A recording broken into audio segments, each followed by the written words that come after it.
The yellow chunky piece of code didn't know what was going on. It would grow spikes and stop and get small and stop and go back to its normal size. Morton skipped it. The cute heart promised Morton that they could be together forever no matter what happened. Morton wasn't sure how that would help anything and moved on. There was no ad there anymore. Morton was sure that there'd been an ad in the next one. There was a snake now. The snake said he'd seen this before, and if Morton let him out, he could fix it. Morton was skeptical of this and wasn't sure if it was a good idea. The snake wasn't making him feel very good at all, and it was a solution that didn't feel earned. Morton decided to wait on the MacGuffin snake as a last resort. Morton got to the placard marked Vanquisher again. Felt an overwhelming calm and confidence wash over him. You know what's going on, don't you, buddy? The Kieran put his head down to bow to Morton, his green butt up in the air behind him, fanning his red bushy tail. The green dragon horse didn't only seem happy and wanting to come out and play, but also extremely confident, given the apparent dire circumstances.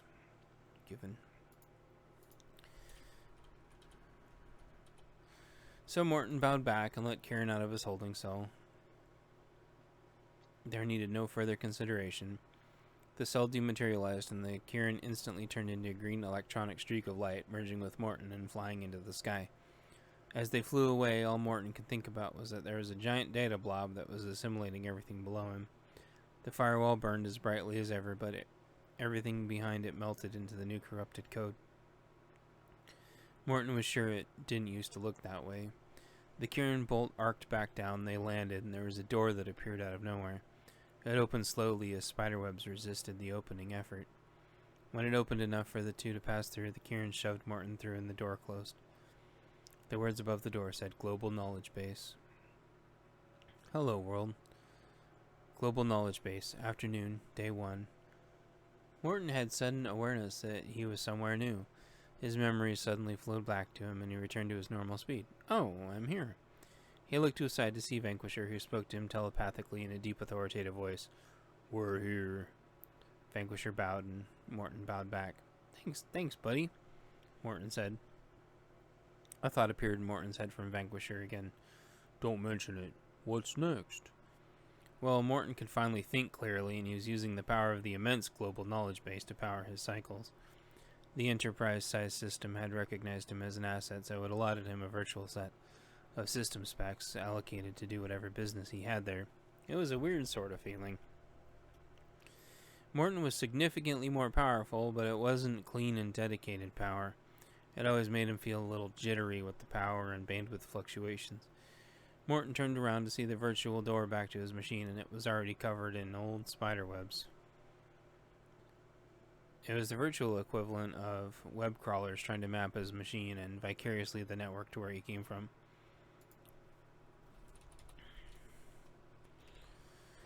They weren't allowed to tunnel back into his system, though, because it was a private network. A little baby spider walked by, a crawler that must not have realized this area was mapped to its fullest extent.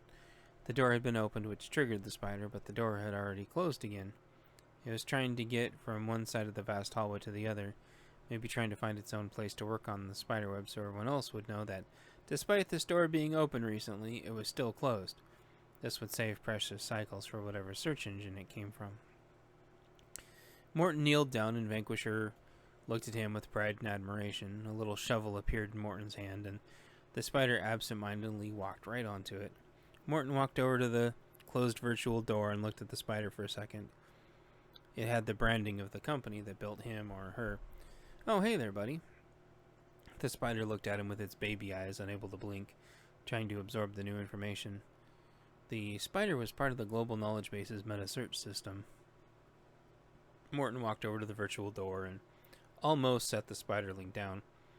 Morton decided it should be named Blister, due to the fact that it looked like it came out of a blister pack of tons of the little critters.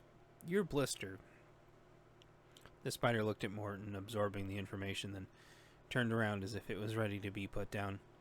Morton set the spider down in the corner where it would be safe, and it began going to work webbing the door closed.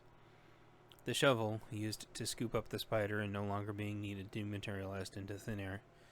Morton and Vanquisher set off into the knowledge base to drop off his capsule of quarantine data containing whatever was infecting his machine. The route to the knowledge base was a long hallway, but didn't take them long at their new speeds. Morton noticed that Vanquisher seemed to be running on his own power, and Morton surmised he must be drawing a massive amount of cycles from a cloud computer somewhere. Maybe tons of cloud servers based on which server farm was the closest to their physical location.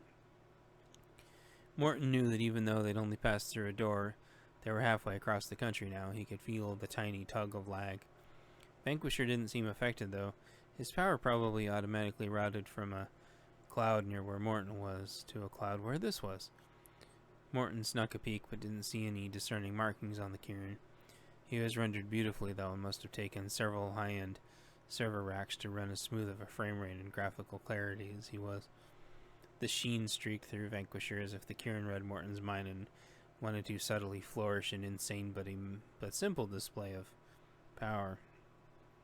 Morton tried to smile but had no idea if it would even render as he rubber banded his way down the hall as he lagged and got caught up over and over and over again. Vanquisher didn't seem to notice, but was patiently walking at a pace that Morton could keep up. Within a few minutes, they got to the other end of the door, which was open for them as they got close. When Morton and Vanquisher got to the other side of the door, Vanquisher turned into a green staticky bolt and zipped off into the sky. Morton shrugged and looked around the knowledge base. The site was absolutely massive, as if an entire city-sized block worth of giant steel pipes rose into the sky with suspended conference room-looking nodes branching off them like metal tree pod things. Morton walked to each one looking for a specific pipe. He found it after only a few minutes of searching. The pipe's sign and button both read, "Submit a new virus." Morton clicked on the virus and it sent him a message back. "Explain the virus." Morton started telling it all about the virus, and it started suggesting him back tons of potential issues, but he kept skipping past them all, trying to complete his entry without losing his train of thought. It obviously wasn't anything the knowledge base had seen before. On top of that, the virus had been dropped behind his fiery wall, and his console room was destroyed. He needed to remotely fix it somehow, and lacked the tools to even identify it. Morton told the knowledge base all about the hybrid functionality of the virus, and that it ate his console room, and it ate his quarantine room too. When he told it about the radio tower, it recognized that part, so he clicked on the hyperlink so the system would drill into that topic. The system responded that it was a known issue with fixes for several systems. Morton looked down the list, and unfortunately a specific system wasn't on there. At that point, Morton was done entering in all the pertinent information. Finally, there was an option to add quarantine code snippets, so he pressed the button and a receptacle materialized. Morton put his little pill with the bolt around it and pressed the button. The receptacle closed and disappeared, and he pressed the submit button. The little pill shot up into the sky, and Morton followed it with his eyes. The capsule with the bolt flew past several of the rooms and stopped in one of them and went in. Whoever was in that room would take a look at it and hopefully help him out so Walden could get back to using his computer upon returning to his system. Walden would be very worried and think he screwed something up, but he didn't. This wasn't Walden's fault at all. Morton didn't have anything to do while he waited, so he went to go sit at the global console lobby and see how all of the systems around the world were doing. On the big display. As he was walking, he got a little buzz on his arm and materialized his datapad into his hand. The system had given him a queue number, which didn't really give him any sense of measurement, so he shrugged it off. Moments later, it came up with an estimated time, which was spiking up and down so much it was worthless. Morton dismissed his datapad and headed to the waiting area. It didn't take him long to get to the big waiting room. Spread around were all the gigantic monitors you could ever ask for, monitoring the world's virus activity. Little electronic missiles being lobbed around and tons of virus names scrolled up fast.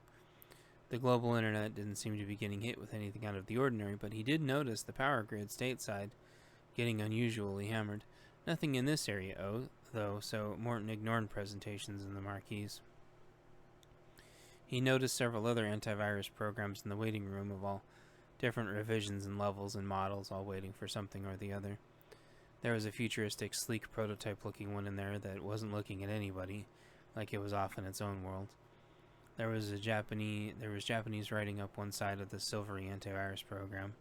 Morton automatically localized the text and it translated something to the effect of Death Watch.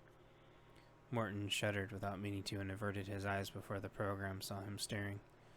There was a military one that looked incredibly dated but absolutely massive, like it could break Morton in two if he looked at it wrong. It had a logo on it that Morton cycled through image recognition. It came back as Ukrainian Cossack. It was impatiently waiting for some forms or something. Morton couldn't tell. If the antivirus program stood in a spot for too long, sandbags started appearing around it, making a sort of bunker. The beefy-looking program would scoot around to shuffle the sandbags away and they would disappear. However, in a few moments, the cycle would restart. Morton looked meager and humble compared to these two. He was a worker bee and proud of it. An average antivirus program, but there was nothing wrong with that. He was the workhorse of the force, as it were. He looked around some more, and a very feminine antivirus walked by. She was dressed in a shimmering red skin-tight dress and heels, though she moved fluidly as if she was wearing comfortable shoes. Her short black hair covered her face, masking her identity. A Steyr machine pistol with an impossibly large magazine hung slack on her, which accentuated her hypnotic walk. Some people were more comfortable